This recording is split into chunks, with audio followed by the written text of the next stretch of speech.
অসাধারণ অ্যাবসলিউটলি গোল হলো না, লেহালুয়া হয়ে গেল।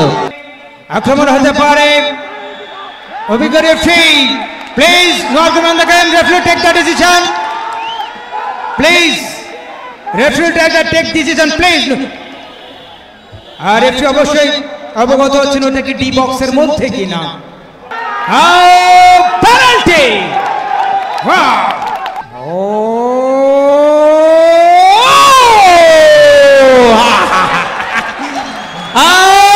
কল্যাণ দাদা বলছিল, কুমার কল্যাণ দাদা বলছিল যে দেখেন কি হয়, এই জন্য বলছিলাম খেলায় ফিরতে হবে।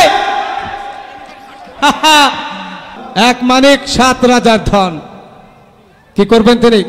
প্রতিপক্ষের বাধা, লম্বা সেলটা ডেঞ্জার জোনে ঢুকে পড়েছেন, অসম্ভব একটি সুযোগ আসছিল গোল করবার, সেটি কিন্তু আসলে কাজে লাগাতে পারেননি। আক্রমণ ভাগের খেলোয়াড় যেখানে আহত অবস্থায় পড়ে রয়েছেন, চিকিৎসক দল হিসেবে যারা রয়েছেন, ডাক্তার ফিরোজ সহ ডিজিটাল ডাক্তার ফিরোজ ভাই তিনি রয়েছেন আমাদের মাঝে, সিনেসপদ আরেক ছোট ভাই কাহালুর যুবরাজ, ধারাভাষ্যকার আলামিন তিনি কিন্তু আজকে মাঠে রয়েছেন।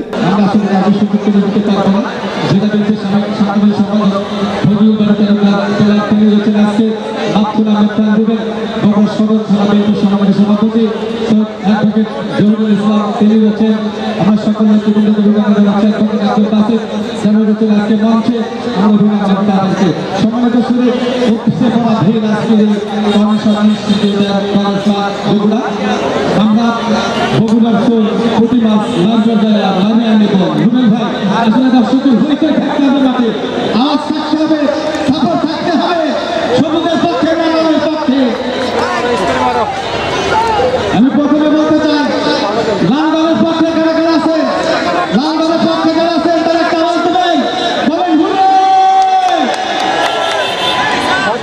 আছে। যদি দূর থেকে আসছেন তারা আমাদের মেহমান, তারা আমাদের অতিথি। চাপাইয়ে পক্ষ দিলাম, রাজশাহী নাম, নওগাঁ আমরা করিলাম, আজকে এখানে মিলন বেলা আক্রমণ ভাগে খেলা যদি আহত। এবং সবুজ দলের পক্ষে, সবুজ দলের পক্ষে যারা আছেন আমরা একবার দেখতে চাই আপনাদের আওয়াজ, আওয়াজ দেখতে চাই, আওয়াজ দেখতে চাই, আওয়াজ। 71 মুক্তিযুদ্ধ, আজকে প্রধান অতিথি মহোদয় বীর মুক্তিযোদ্ধা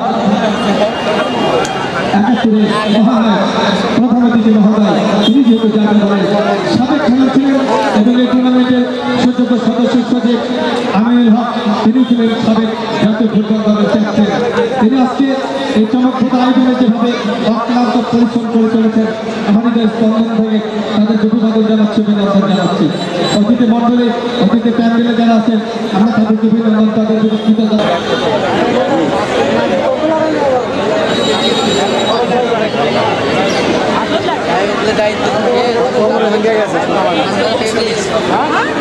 মাথায় লাগছে।